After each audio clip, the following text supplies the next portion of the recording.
Hi అండి. ఈరోజు నేను ఎంతో టేస్టీ అయిన ప్రసాదం పులిహోర ఎలా ప్రిపేర్ చేయాలో చూపిస్తానండి. ముందుగా మనం రైస్ కుక్ చేసుకోవడానికి ఇలా ఒక పాట్ అయితే తీసుకోవాలన్నమాట అండి. నేను వచ్చేసి ఒక గ్లాస్ బియ్యం అయితే తీసుకున్నానమాట. ఈ గ్లాస్ బియ్యాన్ని ఇప్పుడు మనం ఈ పాట్లోకి అయితే వేసేసుకోవాలన్నమాట అండి. ఇలా వేసేసుకున్న తర్వాత ఇప్పుడు ఇందులోకి మనం ఒక 2 టేబుల్ స్పూన్ల వరకు పచ్చిశనగపప్పు అనమాట అండి. ఈ పచ్చిశనగపప్పు కూడా ఇందులోకి వేసేసుకోవాలన్నమాట.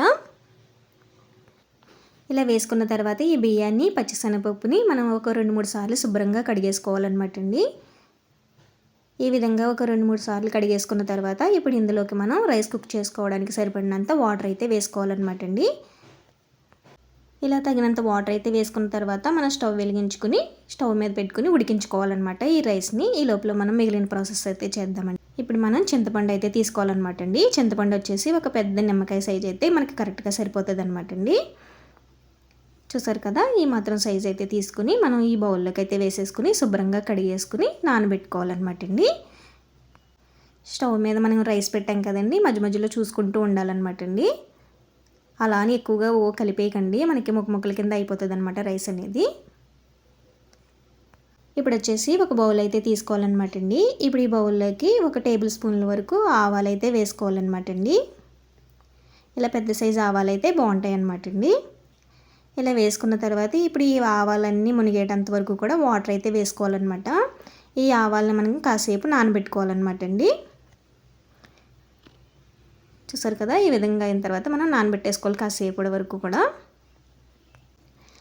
మనం స్టవ్ మీద రైస్ అయితే పెట్టుకున్నాం కదండి. ఇప్పుడు ఇలా బాగా బాయిల్ అయిన తర్వాత ఇప్పుడు ఇందులోకి మనం ఒక టేబుల్ స్పూన్ వరకు ఆయిల్ అయితే వేసుకోవాలన్నమాట అండి. ఇలా ఆయిల్ వేసుకోవడం వల్ల మనకి రైస్ అనేది పొడి ఆడుతూ బాగా వస్తుంది అనమాట అండి. ఇలా ఆయిల్ వేసేసుకున్న తర్వాత కూడా ఒకసారి బాగా కలుపుకోవాలన్నమాట అండి. మరీ ఎక్కువగా కలిపేయకండి, జస్ట్ ఇలా ఈ విధంగా కలుపుకుంటే సరిపోతుంది అనమాట. ఇప్పుడు మనం రైస్ ఉడికిందో లేదో ఒకసారి చూసుకోవాలన్నమాట అండి. మనం పులిహోరకి ఎప్పుడు ప్రిపేర్ చేసినా సరే మరీ ఎక్కువగా మెత్తగా ఉడికించేసుకోకూడదు అనమాట అండి. ఇలా ఒక పలుకు ఉండేలాగే ఉడికించుకోవాలన్నమాట, లేదంటే మనకి అంత టేస్టీగా అనిపించదు అనమాట అండి. చూసారు కదా, ఈ విధంగా ఉడికిన తర్వాత ఇప్పుడు ఇందులోకి మనం కొంచెం అంత పసుపు అయితే వేసుకోవాలన్నమాట. ఇలా పసుపు వేసేసుకున్న తర్వాత ఒకసారి బాగా కలుపుకోవాలన్నమాట అండి. ఈ పసుపు అనేది మనకి రైస్కి బాగా పట్టాలన్నమాట. 1 నిమిషం పాటు ఈ విధంగా కుక్ చేసుకోవాలన్నమాట అండి. ఈ పసుపు వేసేసుకున్న తర్వాత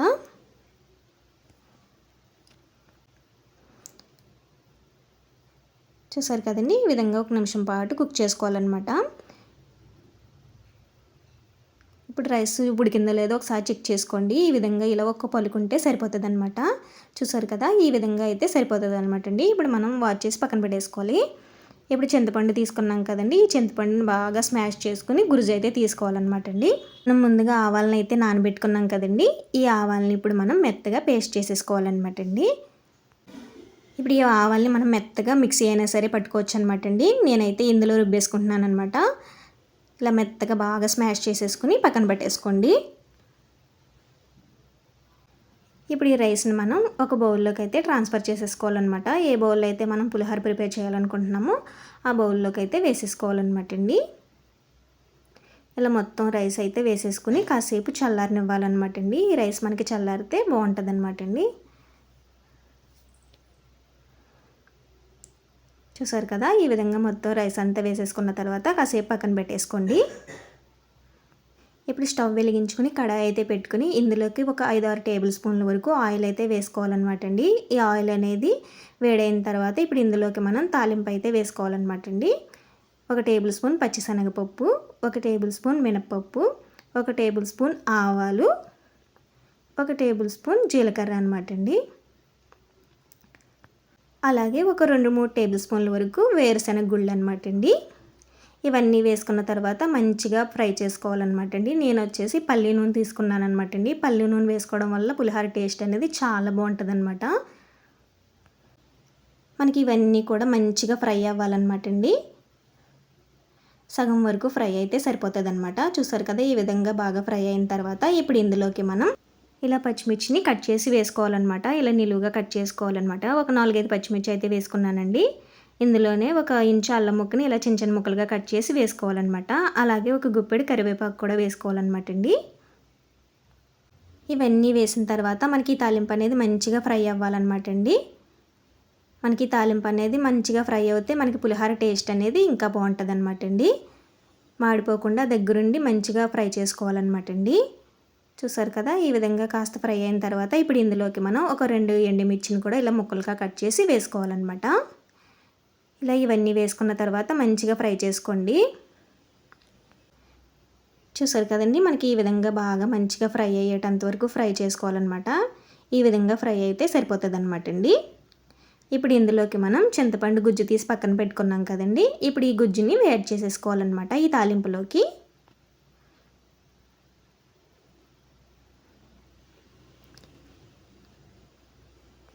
ఇప్పుడు చింతపండు గుజ్జు అయితే వేసేసుకున్నాం కదండి. ఇప్పుడు మనకి చింతపండు గుజ్జు అనేది బాగా ఉడకాలన్నమాట అండి. ఈ విధంగా మధ్య మధ్యలో కలుపుకుంటూ ఉడికించుకోవాలన్నమాట. ఇప్పుడు ఇందులోకి మనం కొంచెం అంత పసుపు, అలాగే రుచికి సరిపడినంత సాల్ట్ అయితే వేసుకోవాలన్నమాట అండి.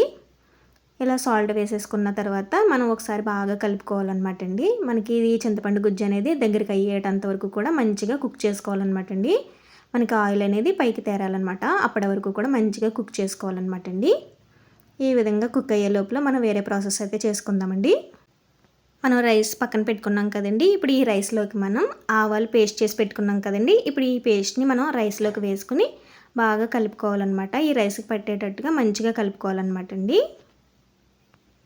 చూసారు కదా, ఈ విధంగా ఆవాల పేస్ట్ అంతా వేసేసుకున్న తర్వాత మనకి ఇదంతా రైస్కి పట్టేటట్టుగా మంచిగా కలుపుకోవాలన్నమాట అండి. ఉండలు లేకుండా బాగా కలుపుకోవాలన్నమాట అండి.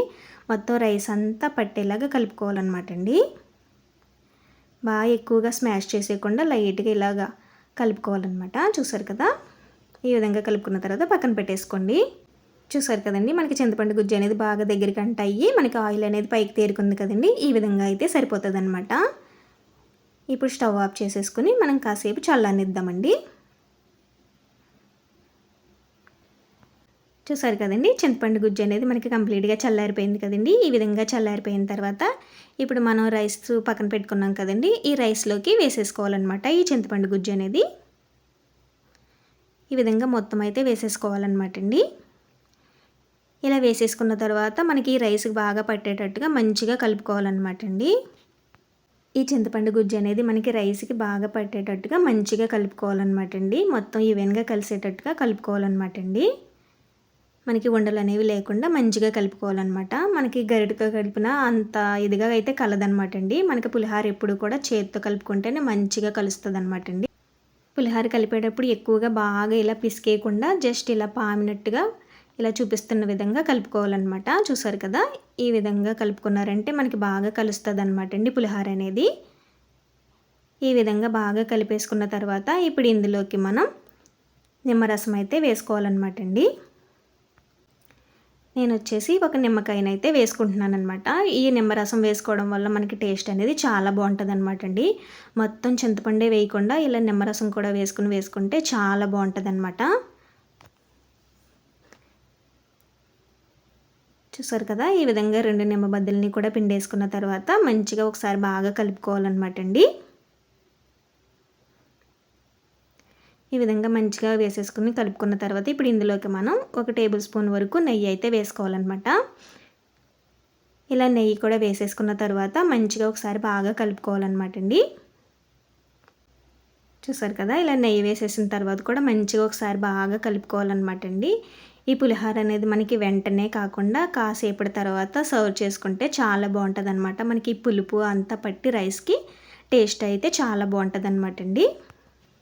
ఈ విధంగా ప్రిపేర్ అయిపోయిన పులిహోరని ఒక బౌల్లోకి తీసుకుని సర్వ్ చేసుకోవడమే అనమాట అండి. చాలా టేస్టీగా అయితే ఉంటుంది అనమాట అండి. అచ్చం గుళ్ళో పెట్టే ప్రసాదంలాగే ఉంటుంది అనమాట.